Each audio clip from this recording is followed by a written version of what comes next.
Kung darayo sa La Loma, Quezon City, hindi lang lechon ang makikita dahil lalaban sa lutong ang kanilang chicharon. Mapachicharon bulaklak o chicharon bituka. At sa isang pinipilahang nagtitinda niyan, ang bentahe raw nila sa chicharon, crunchy pero hindi oily. Tuyong-tuyo po siya, tsaka yung bulaklak po namin, talagang yung lutong niya po sa gilid, malutong, pagdating po sa gitna, malambot. Patok daw itong pasalubong para sa mga Pinoy abroad. Talagang dinadayo namin sa La Loma para dali ng Hong Kong. Hindi siya maalat. Unahin muna natin itong chicharon bulaklak. Kailangan daw wala munang suka. Ito, try natin.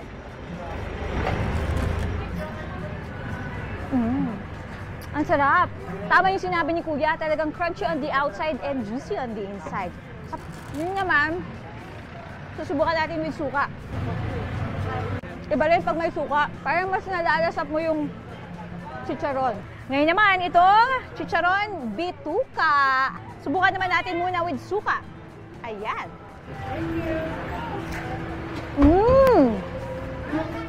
Kita niyo yun? Napakalutong. Tawid lang sa kabilang kalsada para naman sa mga naglalakihang barbecue. Mga laman loob ng mga lechon na minarinate nila. Sinasarapan mo tala para balik-balikan nila. Ganito nga kalaki yung barbecue dito. Talaga naman na kasing laki lang ng mukha ko o mas malaki pa sa mukha ko. Kaya naman, ang kakain ito, mga 2 o 3 taon na raw. Ang halaga, 50 pesos. Masarap po, tsaka mura.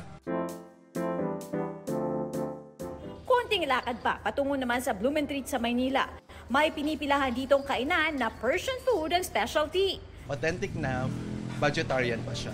Beef cello kebab at shawarma rice ang best seller nila. Meron ding yogurt shake. Sa tabi naman ng shawarma place, Pinoy specialty ang hain, pansit kabagan. Yung noodles po kasi, kami po mismo yung gumagawa. May pork liver na may lechon kawali at quail eggs pa. Tawagin na si Mamang Sorbetero dahil tag-init man o tag-ulan, patok na pampapresko ang sorbetes. Dirty ice cream ang tawag dahil nilalako sa kalsada. Walang dudang, world class. Sa Taste Atlas nga'y kalimang sorbetes sa listahan ng world's best frozen desserts. Nasa listahan din ang halo-halo. Hindi rin man maitatanggi kung binabalik-balikan ang sorbetes gaya sa tindahang ito sa Zamboanga City. Mainit po kasi. Need ko ng palamig tapos love namin ice cream. Ganun. Lamay mong kaya ko ng ice cream niya. Si Joy Baco, 47 taon na raw nagbebenta ng sorbetes. Pamana raw ito ng pamilya ng kanyang mister.